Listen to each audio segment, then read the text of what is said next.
Tal como decía Santiago, mi nombre es Marcelo Rioseco, yo trabajo en la Universidad Católica del Maule, que está en Talca, y hago clases en informática educativa en las sedes de Talca y de Curicó. Y efectivamente, tal como Santiago decía en la presentación, hace poco tiempo, en mayo,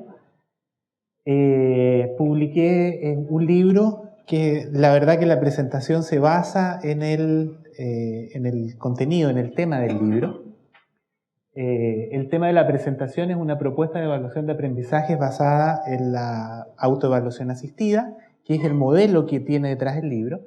Y el título del libro es De la domesticación a una evaluación libertaria. Y ahora voy a explicarles un poco cuáles son los fundamentos. Creo que voy a necesitar, bueno, primero que todo, les presento a este caballero que a lo mejor lo han, no sé si lo conocen, lo han visto, porque circula bastante en redes sociales, principalmente en Facebook. Michio Kaku, ¿ya? Él, a pesar de que tiene un nombre japonés, les voy a leer este texto, dice: fue nacido y criado en Estados Unidos, donde ha realizado una magnífica carrera como físico teórico. A pesar de su campo de interés, ¿cierto?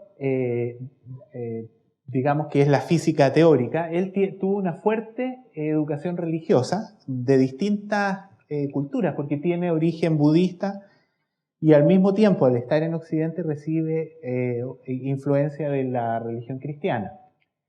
Y esto influyó para que el científico no se alejara del todo de la búsqueda de lo espiritual y buscara una manera de vincularlo con su propia vida. Michio es un físico teórico reconocido en el ámbito científico por haber sido uno de los que propuso la teoría de las cuerdas. No sé si alguien ha escuchado alguna vez el tema de la teoría de las cuerdas, que son teorías bastante extrañas para el común de los mortales en general, y que de alguna manera ponen de cabeza el mundo que nosotros conocemos y nos sentimos estable en esto que nos parece la realidad cotidiana, diaria, que es como es. O sea, la teoría de las cuerdas plantea, digamos, lleva como consecuencia de la existencia de multiversos, o sea, universos que pueden existir, y una cantidad enorme de universos que pueden existir independiente del nuestro, que ya tiene una magnitud que para nosotros es muy difícil de poder comprender, ¿cierto? Y la teoría de las cuerdas, en el fondo, se relaciona con esta idea de los multiversos. De la física cuántica en general, principalmente en el campo de la supergravedad, la supersimetría y la física hadrónica. En los últimos años, el físico se ha concentrado en dedicarse a la difusión de los descubrimientos científicos y en aplicar sus hallazgos en la cotidianeidad y la filosofía. Bueno, aquí hay un pequeño video que dura 2 minutos que quiero presentar, y ahí creo que tengo que hacerlo desde acá. Would it help if we made science illegal? There's another way to make science interesting for people. First of all, we are born scientists. When we're born, we wonder what's out there. We begin to wonder about the sun, light, the stars, what makes the oceans, the weather. We're born scientists. And then something happens.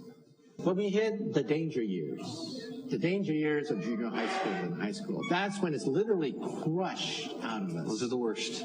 Every little flower of curiosity, said Einstein, is crushed by society itself. Because we have to learn all these facts, figures, memorization, we think that memorization is science. And that's not true at all. My daughter had to take the Regents exam once, and she had to memorize all these facts and figures about minerals, crystals for a geology exam. Nowhere did I see the true driving force of geology, which is continental drift. That's the organizing principle for all of geology. And yet the exam was memorizing all the names of the crystals and the minerals. And then later she comes up to me and says, "Daddy, why would anyone want to become a scientist?" That was the most humiliating event in my entire life. I felt like taking that book and ripping it apart, because that exam was crushing curiosity right out of the next generation. And then we wonder, hey, how come people are not more interested in science? Duh.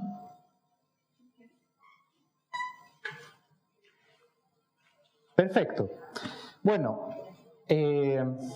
lo que plantea este caballero es que en el fondo la educación formal, ¿cierto? El someternos a la educación formal, el efecto que tiene es que aplasta la genialidad. Desde que somos pequeños, el sistema escolar formal, en lugar de potenciar nuestra capacidad de maravillarnos con el mundo que nos rodea, lo que hace justamente es matar esa capacidad. Y una de las herramientas que tiene en el fondo el sistema educativo, en las que se basa este sistema educativo, es la evaluación. O sea, la forma como está planteada la evaluación en el sistema educativo es lo más contraproducente al desarrollo de nuestras mejores capacidades. Primero, y si lo aterrizamos al caso del sistema educativo nuestro, el sistema chileno, ¿cierto?, que es el que conocemos, el que tenemos a la mano, pero es probable que esto se repita en muchos otros lugares, ¿no? ¿Y cuáles son los problemas que tiene en el fondo la evaluación en nuestro sistema educativo? El primero es que no se evalúan aprendizajes. Y el segundo es que la evaluación se reduce a un juicio de valor exterior y externo al sujeto que aprende. Vamos a ver en qué consisten estas dos afirmaciones, ¿cierto?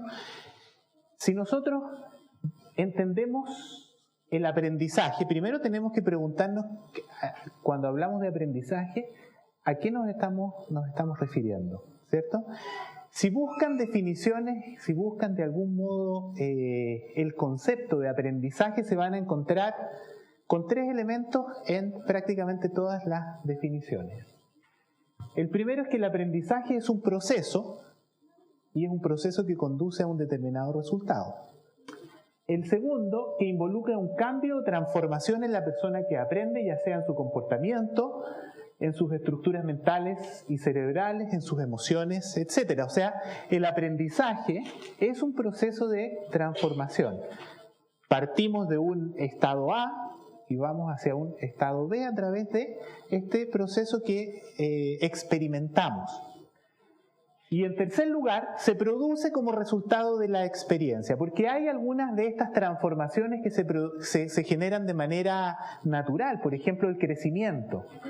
¿Cierto? Ustedes ven que un niño, biológicamente, a través del tiempo, va desarrollando distintas características físicas, biológicas, va madurando, pero eso no se considera aprendizaje, es una transformación que no es parte, en el fondo, el resultado de una experiencia que él tiene, sino simplemente es una evolución de su aparato biológico. Pero de algún modo, entonces, estos tres elementos se van a encontrar presentes en aprendizaje, ¿verdad? Ahora, piensen ustedes en el sistema tradicional de aprendizaje y en la forma más convencional en que se aplica el tema de la evaluación, que es a través de los sistemas de preguntas, de pruebas que tienen preguntas, abiertas o cerradas, ¿cierto? Estas pruebas recogen, de alguna manera se evalúan sobre la base de una pauta, eso genera un resultado numérico y ese resultado se supone que es lo que nos está dando a conocer el aprendizaje. ¿Por qué hemos hecho ese nexo? ¿De dónde apareció ese nexo?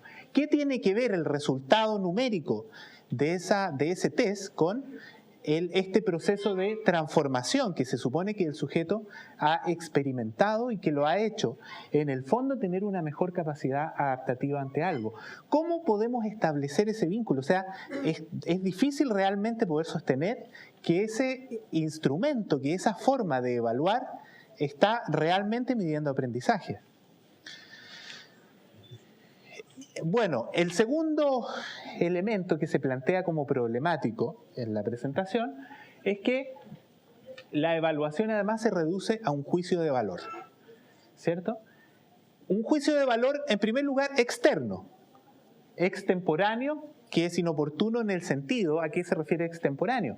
Porque si miramos esta forma tradicional de evaluación, que es a través de una prueba, ¿cierto? En general el resultado se entrega después que la persona hace el ejercicio, y en general la persona se queda con el resultado y nunca, en muy pocos casos, eso va a servir para que de alguna manera modifique algún tipo de comportamiento. Simplemente lo que importa es cuál es el valor del número que le están asignando. Es exiguo, o sea, es incompleto, ¿verdad? ¿Por qué? Porque además tiende a hacer este juicio de valor desde solamente un punto de vista, que es el punto de la heteroevaluación del docente. Es extraño en el sentido de la etimología de la palabra, o sea, extraño proviene de foráneo, de extra más aneus, esta es una palabra latina, que significa relación, pertenencia, o sea, en el fondo la evaluación es extraña al sujeto, es desde un punto de vista externo a él. Es extenuante, ¿cierto? Y basado en exámenes. Basado en exámenes. La etimología de la palabra examen también es interesante. Viene de ex, ac, men, y el ac proviene de agere, que es en latín hacer. O sea, el examen está relacionado con el exigir, ¿verdad? Es de alguna manera extenuante y se basa en una exigencia que siempre es externa al sujeto que está respondiendo. En el mejor de los casos medirá un comportamiento determinado para asignarle un valor. Piensan ustedes en una prueba, un comportamiento, yo soy capaz de marcar, por ejemplo, si es una prueba objetiva, una alternativa u otra, ¿cierto? Y eso es un comportamiento, y ese comportamiento se le asigna un determinado valor, ¿cierto? Si nosotros consideramos también, volvemos a la noción de aprendizaje, como este proceso de transformación, ¿ya? Y intentamos acotarlo en ámbitos, que es una de las cosas que se van a encontrar con, digamos, el informe de Delors, que va a determinar ámbitos donde este aprendizaje se manifiesta. Van a encontrar con que se relaciona con un saber vinculado al conocer, un saber hacer, un saber procedimental se llama también, y un saber ser que se asocia con un tipo de saber más bien de tipo actitudinal. Estos tres tipos de saberes que se distinguen en el aprendizaje están absolutamente relacionados, están intrínsecamente relacionados. O sea, los separamos por un ejercicio de abstracción, pero en la práctica están vinculados. O sea, el saber no está separado del saber hacer. Por ejemplo, cuando ustedes a través de un determinado ejercicio manejan una máquina, pensémoslo en un tema práctico, ustedes están manifestando los tres saberes en el fondo, ¿cierto? Primero porque saber conocer, o sea, el conocer van a tener una manera en que conceptualizan el objeto que están manejando. No está ajeno al concepto. Gracias a esa conceptualización ustedes hacen un manejo de esa herramienta o de ese objeto. Y al mismo tiempo eso implica una cierta disposición al uso que le están dando. O sea, tienen, digamos, aspectos vinculados incluso a la responsabilidad con que van a manejar esta maquinaria. Por lo tanto, estos saberes están intrínsecamente relacionados y nosotros los separamos por un ejercicio de abstracción, ¿verdad? Muy bien. Tenemos entonces que cuando nosotros queremos evaluar este aprendizaje como proceso de transformación, la teoría nos dice varias cosas, pero entre las más importantes nos dice que hay distintos tipos de evaluación, ¿verdad? Dependiendo del momento donde se aplica y la función o el objetivo que tiene esta evaluación. Distinguimos una evaluación diagnóstica, una evaluación formativa, y la marco con color negrita porque, de acuerdo a los teóricos, la evaluación formativa es la más importante en un proceso de aprendizaje. ¿Por qué es la más importante? Porque es la evaluación de retroalimentación, o sea, a través de la evaluación formativa es que el sujeto en el fondo puede corregir y puede, a través de su acción, en el fondo transformarse de un A a un B, ¿verdad? Y una evaluación sumativa, que es una evaluación de resultados. Ustedes son estudiantes de pedagogía, me imagino, estos conceptos los conocen. Y la evaluación sumativa está vinculada a cómo al final de un proceso se han cumplido o no se han cumplido los objetivos que se han trazado inicialmente.